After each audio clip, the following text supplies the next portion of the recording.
Hi there. Welcome to season 2 of the Digital Insurance Pint podcast. I'm Tom Reed, and as always, I'm joined by Adam Mitchell, CEO of Mitchell & Whale, Steve Earle, CEO of Cheap Insurance, Jeff Roy, CEO of Excalibur Insurance. Someone just popped the top there.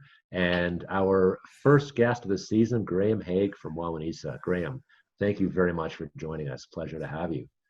Now, I'm not aware of anybody in the industry who doesn't know who you are, but just for that, maybe one or two of our listeners who don't know who you are, could you just give us a quick intro, Graham, about yourself? You bet. So Graham Haigh, Vice President of Broker Distribution for Wawanesa Insurance.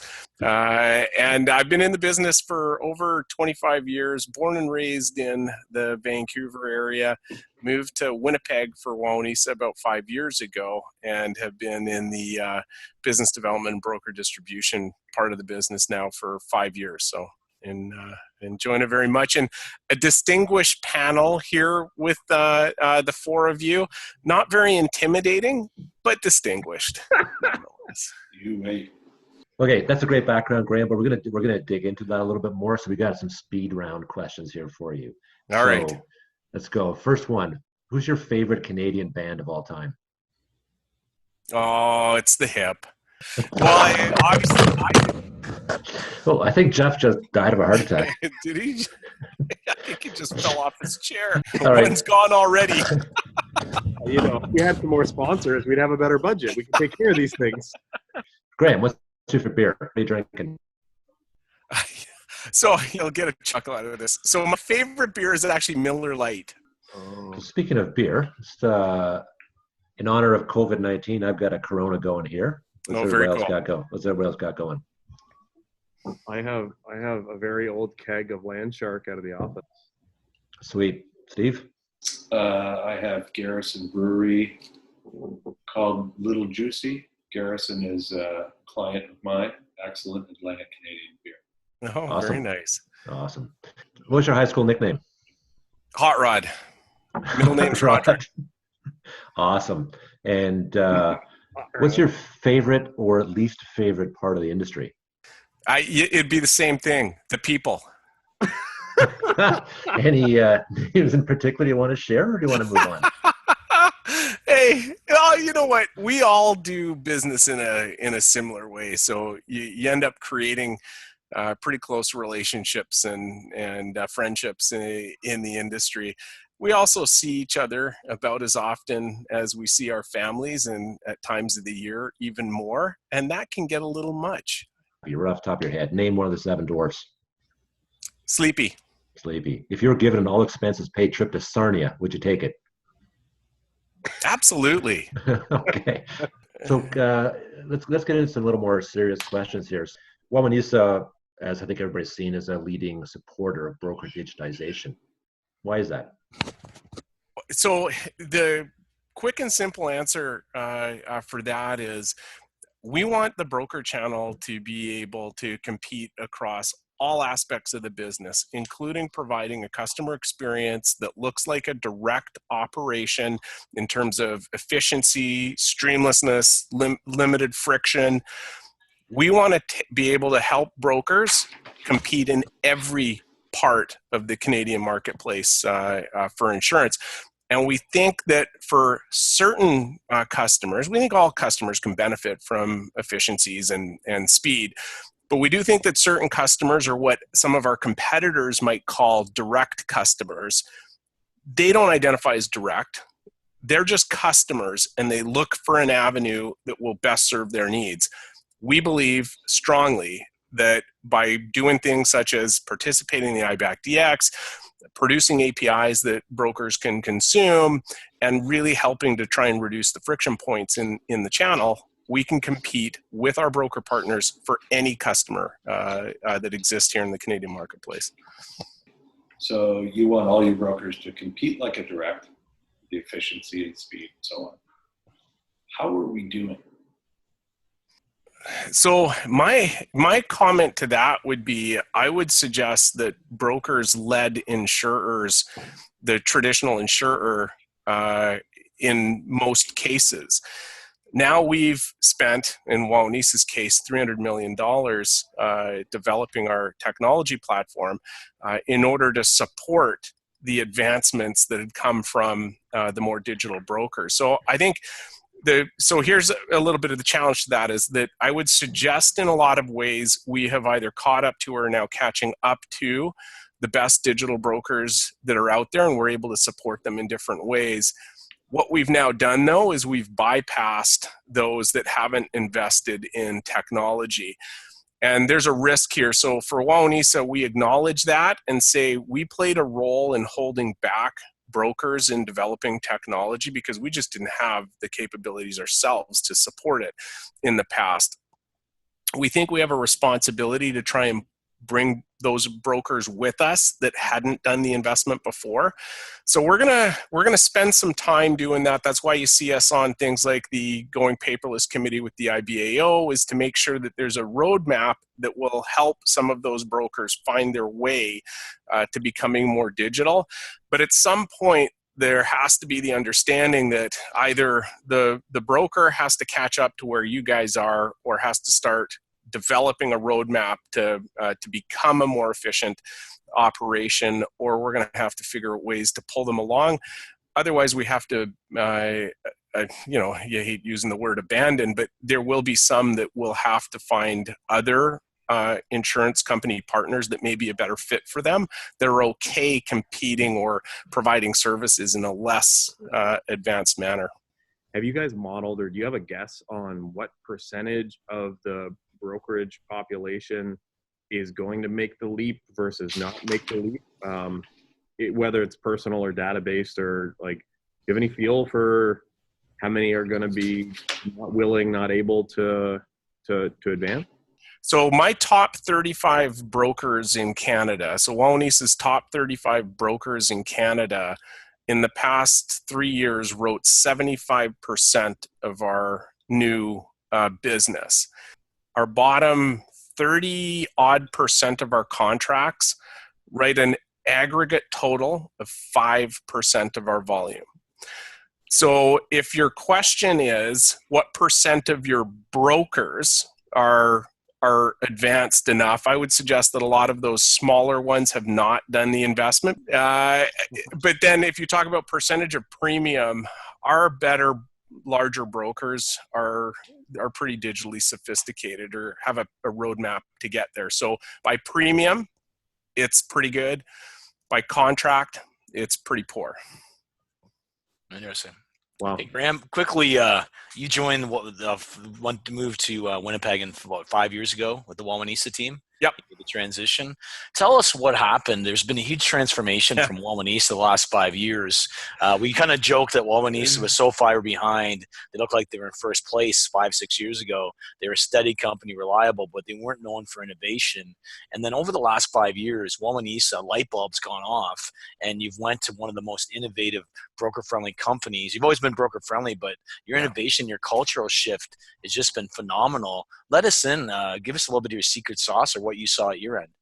Yeah, so why don't I'll take you back. So I've been with the organization for 11 years now, and when I first joined the company, I was put in the vice president of BC and the Yukon role, so an operations role for the organization. I did that for my first 6 years with the company.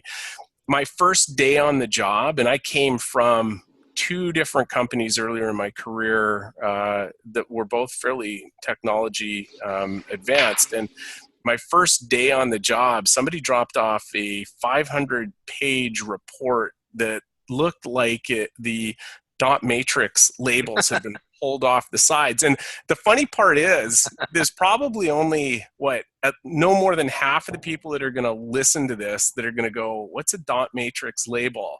And they're going to have to Google it to figure it out.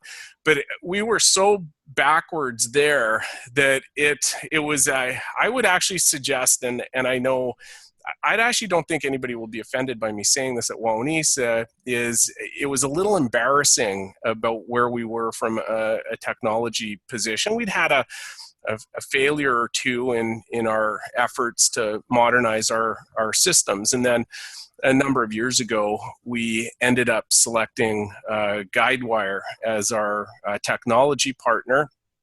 And that was kind of the beginning of it. We knew that we needed to advance. So the way that I've looked at this is I assess our brokers based on whether I believe that they have a successful business strategy that is worthwhile me investing in them for the next number of years.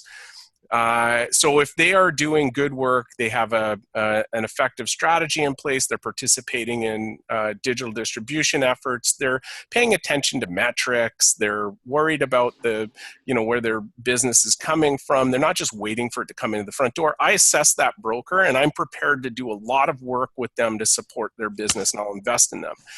I expect brokers to do exactly the same thing with insurance companies. So I expect this group to be assessing the roadmap that Wawanesa has put together to make sure that you're going to invest placing your valuable customers in line with us. So I think it was a big part of it was to say, we have to, if we're going to go out there and say we are going to be the broker-centric company, the most broker-centric company in Canada, the only way that we can do that, though, too, is by showing them that we're going to invest and become advanced in digital, support them. Otherwise, we could be broker-centric and say it, but I wouldn't, if I was in your shoes, I wouldn't support me because I don't trust that you're going to be a successful enterprise for years and decades to come. So, that was kind of the key driver behind it.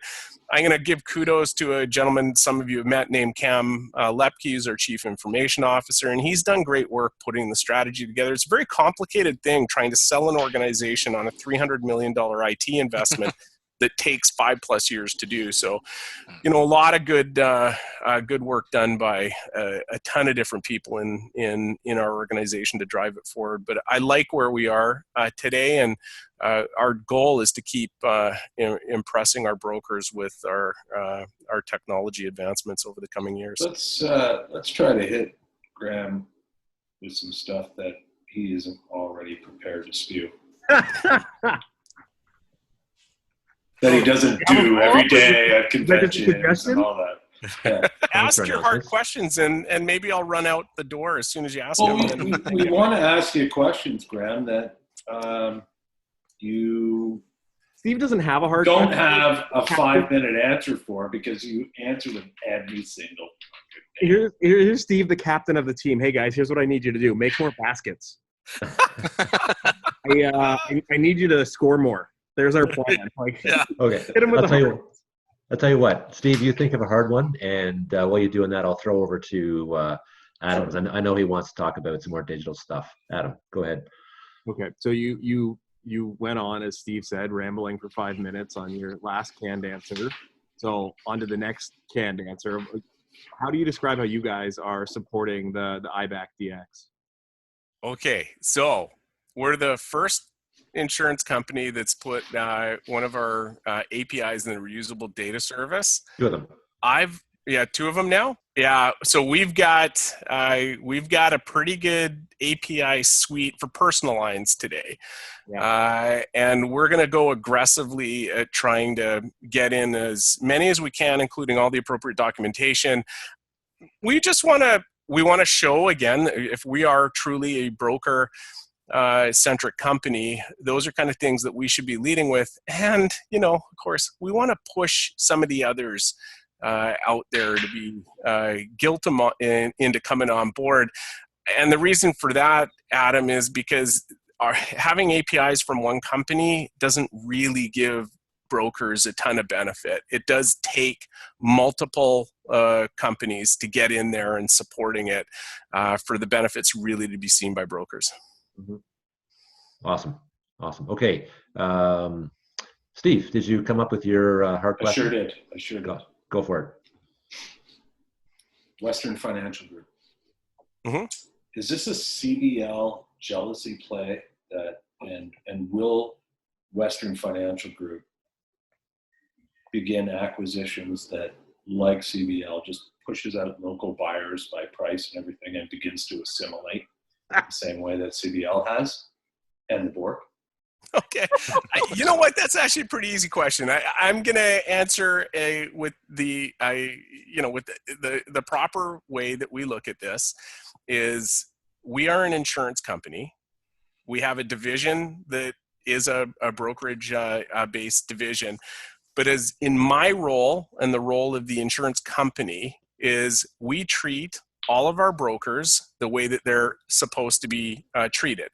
So if you happen to be a large, digitally sophisticated partner of ours with good growth with us, you're going to get a different tier of service. And a couple of those actually happen to be exactly who you're mentioning. So Western Financial Group and Brokerlink are both very large, growing, sophisticated. They got good strategies in place. So my job is to align with that. My other brokers that fit into those categories include a publicly traded company, include a private equity company. So it's a whole gamut of different enterprises in there. I'm going to flip this back to brokers, though, is that you're right. If you're a publicly traded company, you have access to capital. If you're a private equity company, you have access to capital. If you're a company-backed broker, you have access to capital. All those are for the large kind of what you would consider to be glory assets in the broker distribution world.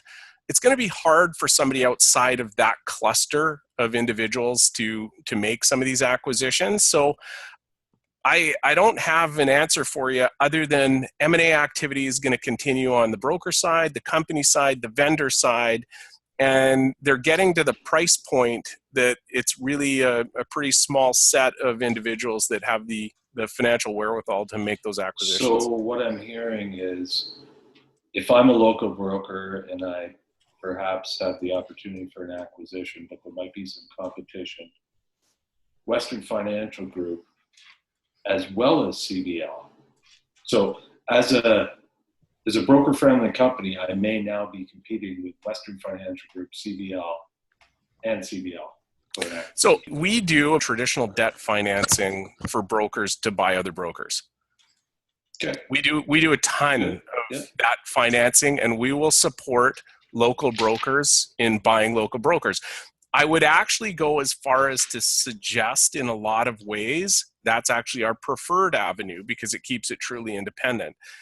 If you're going to suggest that in a bidding situation where a local broker doesn't decide that they want to keep their enterprise truly independent and sell to another local broker, if they're just going to the market, if a company like a Western or a company like a Brokerlink doesn't make that acquisition, could be a Cooperators, could be a Desjardins. So I think it's like everything else. You gotta pick your potion here. There's a limited number of financially solid enterprises that are going to be able to pick up the larger ones. The smaller ones, though, they can go in a variety of different ways, and I would suggest the seller can drive where that sale goes, and still get good money for their business. Okay, my last question. We all know kind of what they go for, right, Steve? There's no surprise. I know. You're going to sell it 3 to 4 times revenue. When you finance brokerage for an acquisition, is that good business for your business as it's outperforming your bonds and your other investments? Is it good for your bottom line? My answer to that would be yes. I have yet in my career to have a non-performing broker loan. So your broker loans are performing better than other things that you better than bonds. Certainly not better than your stock investments typically, and we are allowed to have some of our holdings in stocks. You guys know all the percentages that are possible there, but absolutely, in a low interest rate environment, our broker loans portfolio performs better than our bonds do. We talk up brokers to National Bank. We talk up brokers to other lenders as well too, and use our experiences as an example. Again, we're completely content. We like to see brokers buying brokers, so it's good for us, especially when it's a friendly one of our brokers making an acquisition. That's great. Like WFG. Yeah. Like WFG, like Brokerlink, I'm just kidding. like the folks on this call. Yes. Absolutely. Yes. I'd love to see Good. you guys make some acquisitions. Let's shift gears a bit. You made a very bold move to leave dealing with the aggregators, the insurance hotlines, the lowest rates. What motivated that, and why was Wawanesa just want to take a real stand on that? We were assessing the performance of some of our brokers in Canada, and we noticed a little bit of a pattern. And some of the pattern was that brokers that were using aggregators or lead generators that they didn't control and set the parameters for when they were using third-party tools to provide their leads, we were seeing a deterioration of loss performance. And so we spent a little bit of time kind of digging into figuring out why. And there's a whole bunch of reasons that you could suggest why that might be the case. There's pressure if you're spending $35 a lead. There's a pressure because of the cost per acquisition measures that everybody needs to meet, that you're closing business that you perhaps shouldn't or wouldn't. If they just walked in through your front door, you might go, sorry, why don't you go down the road to one of my direct competitors and right there. So there was a pressure to place business. I think on the auto front, it was very challenging for us in a couple of jurisdictions where we weren't perhaps able to take the actuarially indicated rate required, and it was just pumping in a lot of business that we didn't believe was priced properly. Then I made calls off to the British Insurance Brokers Association and spoke to them about kind of how their experience went with aggregators and what it did to the market in the UK. And so we made the decision kind of following that said, our strong preference is that brokers that create their own leads are doing it based on the risk profile that they want to draw into their business and that we can hold them accountable for. The other part, and this is the hit that I'll have on the aggregators themselves, is they didn't feel, to my review, that they held enough responsibility and accountability for risk quality that they were pitching over the fence to brokers. It was kind of like, not our problem.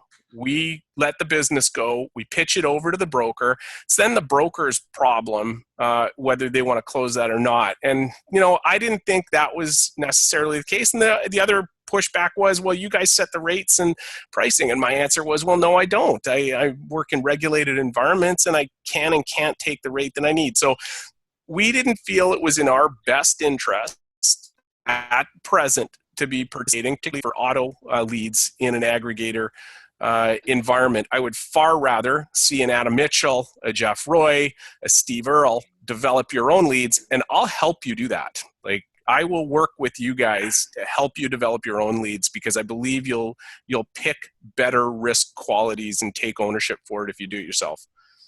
So, Graham, with our audience, there would be brokers that are interested in building up their digital presence and so on. And sometimes the only way to get there is through buying leads. Or what would be your word of advice insofar as a broker who wants to look at buying leads or is doing it currently? Yeah. I think it's a mix of stuff, Steve. So I would suggest, I don't personally have an issue if brokers are using it as kind of an overflow style piece that fills in slow times during the year for them. So if they need some support in developing leads at a time where they can't do it organically themselves or through other methods, maybe that's an avenue that makes sense.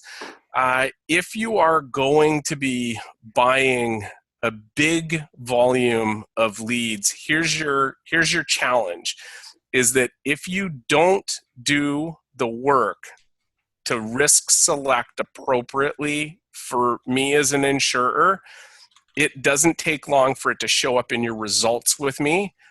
And we have targets that we set for our partners, and generally we need, an unadjusted claims ratio of 60% for auto and 50% for property to hit about 100% for a combined operating ratio. And if our brokers are consistently outside of those metrics for us, just like you look at your metrics for cost per acquisition, if you're outside of our metrics for loss performance, it either requires a rehabilitation effort or the potential that you lose your contract with an insurer like us. So it's all about risk management at the broker side. Do you want to do the work, and will you be prepared to spend more on cost per acquisition than just taking the leads at face value and assuming their quality and just writing whatever you can? Okay, so I got a quick follow-up question on that for you, Graham. Well, actually, two-parter. So you did this for a reason. How much of a negative impact has this had on your new business flow, and is it actually working in the sense that it's benefiting your loss ratio? So from a new business flow, I would anticipate that it did hit it a little bit, but not materially so. So our efforts on doing the work that we're doing to support brokers through digital initiatives, APIs, like our best digital partners are still growing like gangbusters for us, and doing so in a good, profitable way. So I like how our growth brokers are performing for us. The other part of the question was the profitability piece. So my answer to that would be, if I look at a couple of the brokers that I do business with that were heavily reliant on leads from the aggregators for us, pretty much every one of them has improved their loss performance with us reasonably significantly and in a fairly short period of time. Awesome. Did their volume go down as a result? Their volume went down as part of that, yeah. When you say it went down, it didn't go down. It just didn't grow at the pace that it was prior to the loss of some of the aggregation leads. So it came to me when we were on the out west topic anyways, and it came across the insurance business wire. I saw it today. It was earlier breaking news, but the idea of Bel Air and Intact deciding to pull out of excess damage out of BC. What are sort of unscripted here, but what are your thoughts on that? What's your take? So our review of it is the change that is being made in British Columbia, where you're moving to a no-fault auto insurance product. You're really changing, and frankly, the optional coverages are coming down quite significantly. So if you're looking at the broker community out there, the broker community is really concerned because they're trying to figure out how many resources can they afford to put in place. So do they have hours changes and that type of thing? So brokers are looking at it in that regards, but if you think about it from a company perspective, what that means as well too is that the premiums that you were writing business at are going to drop fairly significantly. The no fault component also means that there'll be casualty or liability changes to it. You've then got to navigate an entirely new environment. So you're going to have to do technology work, product work. So you have to revamp your entire product suite. You're going to get paid quite considerably less because your revenue is going to be a lot less. And it's a market that's really hard to compete in already because of the market share that an ICBC has in that place. So if I were assessing it as an insurance company, so not as answering for Intact, but as an insurance company, that's a lot of work for a diminishing return. And that's a hard one for me to suggest that I'd rather do that than invest in other parts of the business in Canada and grow at a higher rate. Mm-hmm. Excellent. Hey, Graham, I was at the IBO online convention last week, and Wawanesa did a segment on how you're digitizing claims.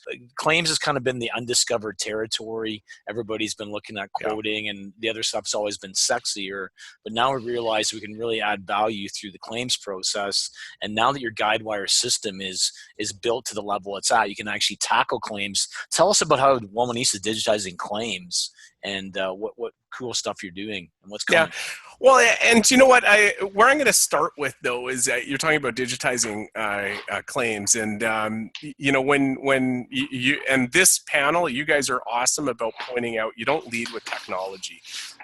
You lead with people. You lead with customer experience, and if technology happens to support that, then you do that.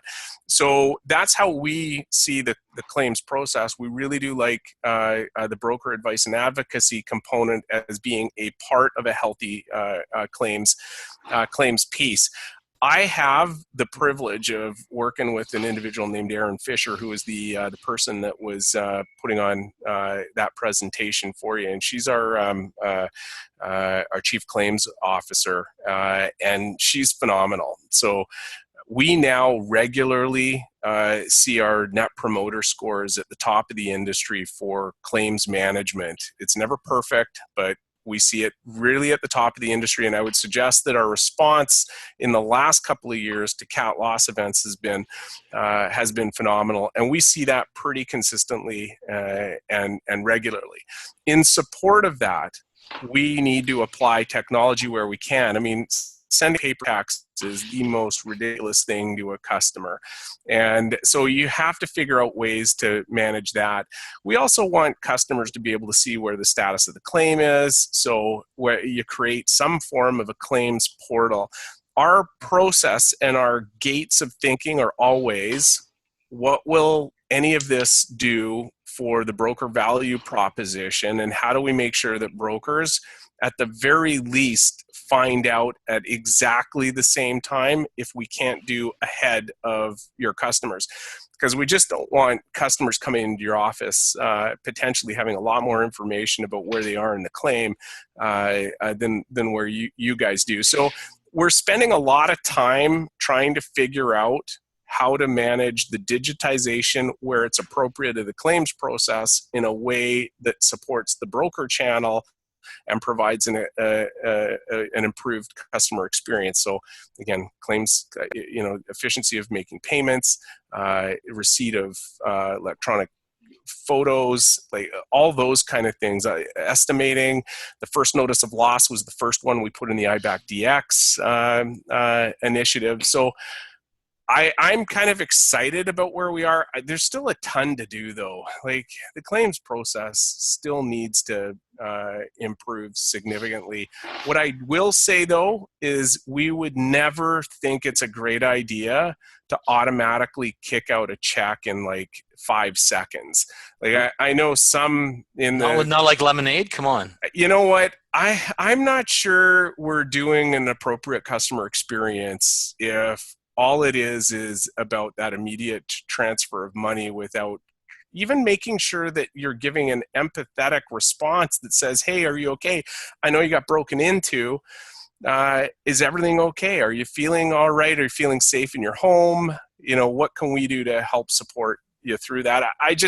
Again, and that leads to the conversation that I know you've had in the industry, this group has had, is saying technology isn't the lead. It's the enabler. So, we just, good people, good processes, good intentions, supported by technology, and that's where you're going to get the win. And all downloaded and available through the broker's app. Yeah. That's where we want to be, Steve, for sure. Do you think Wawanesa will dig into ecosystems? Like that's kind of the next evolution where everything's all connected, the data flows back and forth with body shops into your system, into our system. Is that kind of where Guidewire will take us?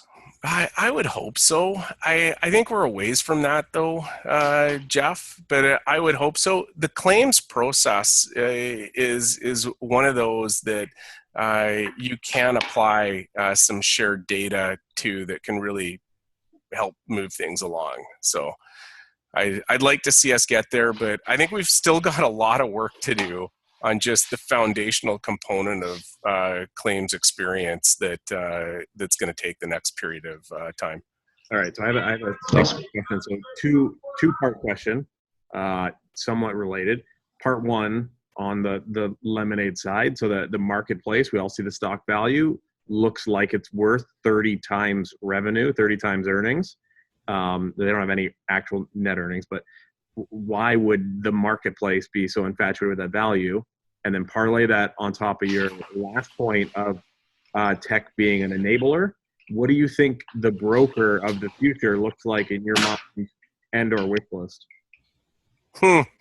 That's a good question, Adam. So if you're asking me about, let's start with the part A piece. I would suggest that some insurers, some vendors, and some brokers have really marketed themselves incredibly well to a sales price.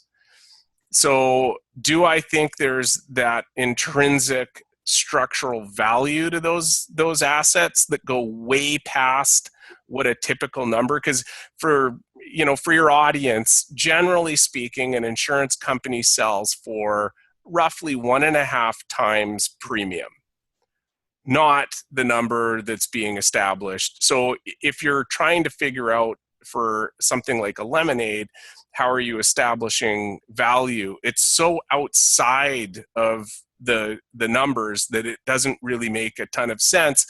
I would have to assume there's been some really solid, heavy marketing, because people are betting that the revenue that's going to come from that model is excessive. The part that I find, and I don't mind saying this just in general, our business is freaking hard. Like, it's, there's a reason that a company like a Google couldn't figure out how to really do a great job. And I know there's some of the conversation points are they made more on the insurance word as an ad word versus that. But no, they don't want to deliver the service and the effort that it requires to deal with the customer experience. They don't even have numbers that you can really call them to deal with things. So our business is really hard. I don't think that just a full-on tech play, unless you have brilliant people behind it, I just don't see the valuation. That was part A of your question. Part B was, Adam? Well, parlay that into, what do you think the broker of the future looks like or should look like? Oh, you know what? So it depends upon where you want to play. So I still think if you want to be a generalist broker, combination of bricks and mortar, solid website, some digital work, that's great. If you want to be truly a high growth broker with no boundaries to where you want to write, you're going to have to train up a heck of a workforce that can deliver a phone service that's beyond any others. You need a rock solid website. You need a really good customer portal. And you can deliver different, but you're going to exclude some of the customers from that. So, my comment to that would be, I'm happy to serve as a company any progressive, thoughtful, strategic broker that's going to deliver in really well in any one of those. If they want to just do a bricks and mortar operation, we probably still have, a solid 10 years of that serving the needs of a good portion of the population. So I would suggest just be great at what you're going to do. Be passionate. Again, you guys doing this podcast is awesome. Shows you're interested in engaging with other brokers. You're interested in being thoughtful about your future, and ask me easy questions because I'm being nice to you. Nice try. Tesla has announced that they're going to get into the insurance business with their own vehicles. I'm the CEO of Toyota, and I come to Wawanesa and I say, you know what, our vehicles are pretty driverless now. Would you insure the Wawanesa?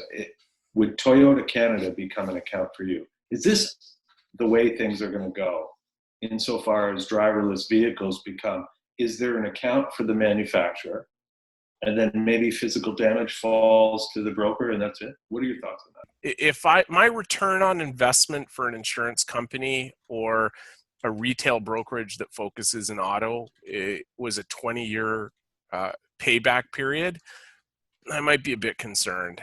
If you're talking about 10 years out, 5 to 10 years out, by the time you build up the percentage of vehicles on the road that are going to be driverless, I've looked at a whole bunch of the studies, like the amount of vehicles it's going to take to be in that driverless category for it really to hit that kind of snowball of impact.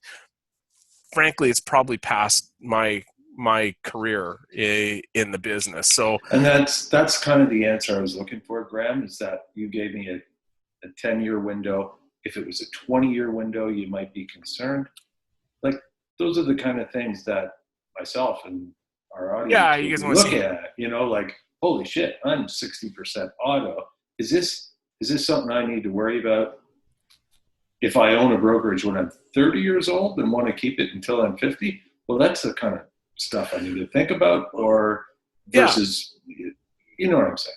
I know exactly what you're saying, and I think you're going to have tons of time. The young people in the industry shouldn't look at this as, oh my God, the sky's going to fall in 20 years, and Graham saying that we're not going to be successful as auto insurance brokers. We'll be insuring other stuff. Like, we used to insure carts and horses, and then cars came in and we took on cars. We're a pretty astute group of individuals.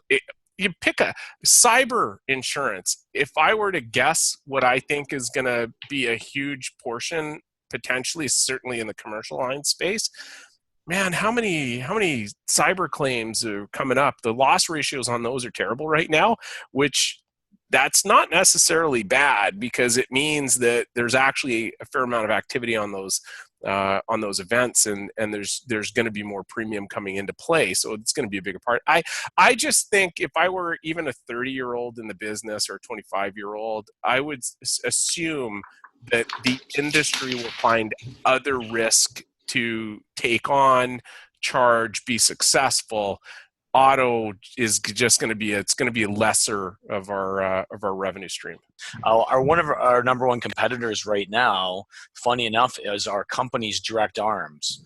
We run companies that own a broker. They have a broker model and they have a direct arm. They've made a statement that on average they have a 10% better expense ratio running it, but we're running into cases where rates are 15 to 25% cheaper on a good number of risks. So for some reason they're pricing it better. You had mentioned that you get 1.5 times to sell a company, and if you buy a brokerage, you would get 60 cents in the dollar if you take 15% commission times four times multiples. So obviously your company's worth a lot more growing it on the company side. What's your advice to brokers, to be competitive against a direct arm? So what do you think we should do? I've been a captive agent in my career. So I started my insurance career with an auto association and ran a captive agency, and I know what it costs to run that model. We do have a U.S. operation that is a direct channel. I know what it costs to run that model. There really is not a 10-point gap between a direct or a captive agent and a broker distribution model. I would suggest it's probably closer to the 5% range on an expense, a distribution cost basis. And I would suggest you guys see this. You know what the loss ratio performance is between a direct-to-consumer arm and a broker distribution function. I beat direct with the loss ratio performance of my broker distribution model. So is it a full wash? Not quite, but it's not actually that far from it. So it is just a preference of distribution strategy as opposed to returns on investment or on equity. But your question, my comment to anybody in our industry would be, you get gains and losses on distribution costs versus claims, and it's not that massive of a difference in the end, and certainly not enough to, change the price by 20%, as you're saying. $60 million company at 1.5 times is $90 million, but a $60 million broker, say the average of 14.5%, 15% commission generates $8 million, $8.5 million in revenue times 4 is about $30 million. So a broker's worth $30 million, but a company's worth $90 million. So you can see if your company growing your direct arm you control is a little more lucrative, is it not? And so maybe that's a reason why some of the people have made a strategy that we want to grow our direct arm more aggressively than a broker. I don't know. I don't think so, Jeff. If you're asking me my opinion on that, I don't think that's what they're doing. I think it's a market share play, is that they want to participate in as many portions of the business as they can to maximize market share. Yeah, so earlier, Graham, you said that you don't think there's any such thing as a direct consumer versus a broker consumer. Mm-hmm. So a lot of insurers who had direct arms or started direct arms have said, well, it's because there's this type of consumer who wants a direct, and then there's this type of consumer that wants a broker. So what I'm hearing from you is that you don't believe that there's only consumers, but there is a difference in what the consumer is looking for insofar as experience. Bingo. So the direct experience is what some are looking for versus looking for a traditional. So just bear with me here. Okay. So as an experience, what you're saying is brokers need to raise the bar insofar as providing an experience that's similar to directs. And with your digitization and so on, you're helping with that. But what holds us back is connectivity. Yep. It's very difficult for brokers, even if we wanted to put the money into it. We can't deal with 12 companies and provide the same experience as what a direct does. Where is that going, and how are you helping? I really do think that there is an opportunity for either a incumbent broker management system or a new to market broker management system to provide a tool that will benefit brokers in doing what you look at it today. And I look at tools like a Salesforce. Wait. But that assumes, and maybe fairly so because you're in this seat, but that assumes that it can interface with companies that have chosen to expose their API. If you're, a different colored insurance company and you have chosen not to expose your APIs, it doesn't matter who is going to help. There will be enough of us. Reckoning? I reckon. And I would suggest, look, you know what, if you happen to have to do more business with me because of that, because I'm dedicated to the broker channel and producing all these available tools, and I make it easier for you to interface with me and to provide a customer experience. Like, isn't that part of the game? I think so. The next API you should expose is a very convenient skimming tool for exactly that game plan. like a little fishing bot that will go like wandering through the book and pay bonuses. Yeah, I hadn't thought of that one. I like that one. That's a freebie. That's a free dip freebie. Write that one down, Graham. Hey, Graham. You know what? It's a great point. I think and I'm sure some of the vendors are going to be out there on the lines, kind of a little squeamish when I respond to this, but it is we have more people that watch this than just you. Yeah, we're the only guy that like this, so we're like, hey, I think maybe he wants to come talk. Yeah, there you go. I just don't think brokers are terribly well served today, and I take that from the information that I get from brokers, but also, folks like yourself, Adam, that build your own modules and that type of thing. You guys should be brokers. You should be providing advice and advocacy, and there should be tools there for you that meet your needs in a variety of different fronts. And it doesn't mean that it's a homogenous BMS, because brokers aren't going to do business the same way in each of you. Like, there's only one Adam Mitchell, Steve Earle, Jeff Roy. You guys are going to pick your own avenue and what tools that form part of that you're going to emphasize and use, and how you're going to draw business in. So there's a lot of ability to move within that still, but I just don't see a tool there. There's not a tool out there today that brokers tell me they love. And that's too bad. So you've said that so far, with 80% of your growth is coming from like 5% of your brokers. Yep. Is a statement that most of us suck. We need to emulate the experience and convenience of the directs. So as a broker who's, should I stay or should I go now? What do you say? Well, so, Steve, you're putting words in my mouth, because I did not say that the rest suck, and I did not say that you should emulate a direct channel. That is if you want to focus on a different part of the business and be successful what I was saying was, you can build your bricks and mortar location, high touch, low technology, do it amazingly well, carve out a business for yourself, and you can do it. I may find it a little bit challenging to interface with you if you're not going to invest in technology. On the flip side, there's other brokers that are going heavily digital, no bricks and mortar, that are doing that phenomenally well too and putting on growth. My comment was that, look, customers don't identify themselves as direct or broker. Like, if you were to ask a customer, do you deal with a direct company or are you a broker company? Huh?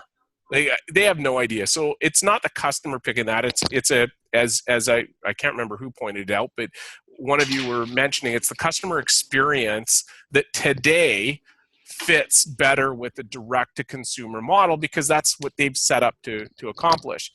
My comment is that a broker that wants to compete in that part of the business and attract that client should be able to do it in the coming years.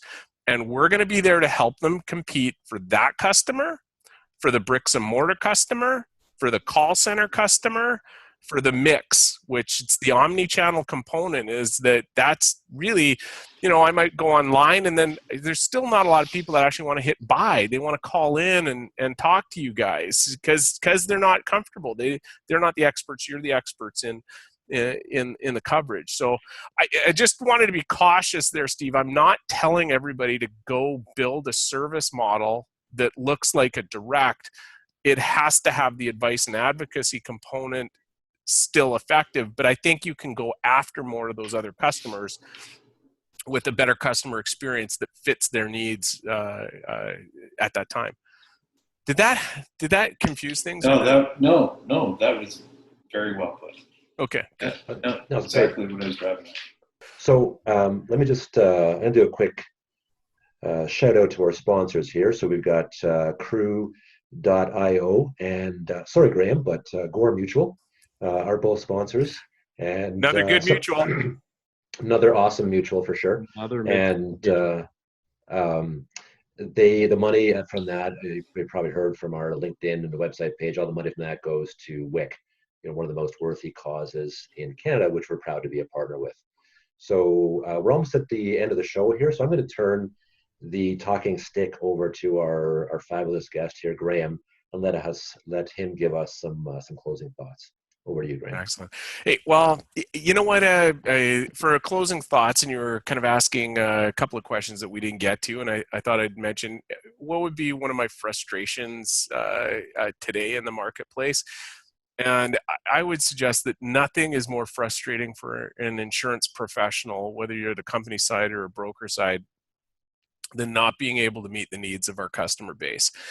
And today, there are risks out there that are orphaned, that can't get full coverage, that are distressed. And as an industry, we need to figure out, ways to handle that. I would look at a lot of the domestic companies that are floating around that are really seem to be focused on making sure that they're there for Canadians. So my frustration would be the same as yours, is that it's problematic, and I would say as an insurance professional, it actually hurts a little bit when we can't figure out ways to provide our policyholders all the coverage that they need and want. So that would be my frustration. From a going forward perspective, Wawanesa is committed to delivering a broker experience that is best in class. So, as I was saying in other parts of this meeting, is that, look, you know what? We've made the decision strategically that brokers are our preferred avenue of distribution in Canada. And if a strategy doesn't fit within that category, it doesn't pass the gates. So if I were to ask for our brokers, a little bit is just to recognize we're never going to be perfect. There's going to be stuff that goes on that we either do or hadn't quite thought through as well. But what I can tell you is that our intention is to be the best in class insurer for the brokering community.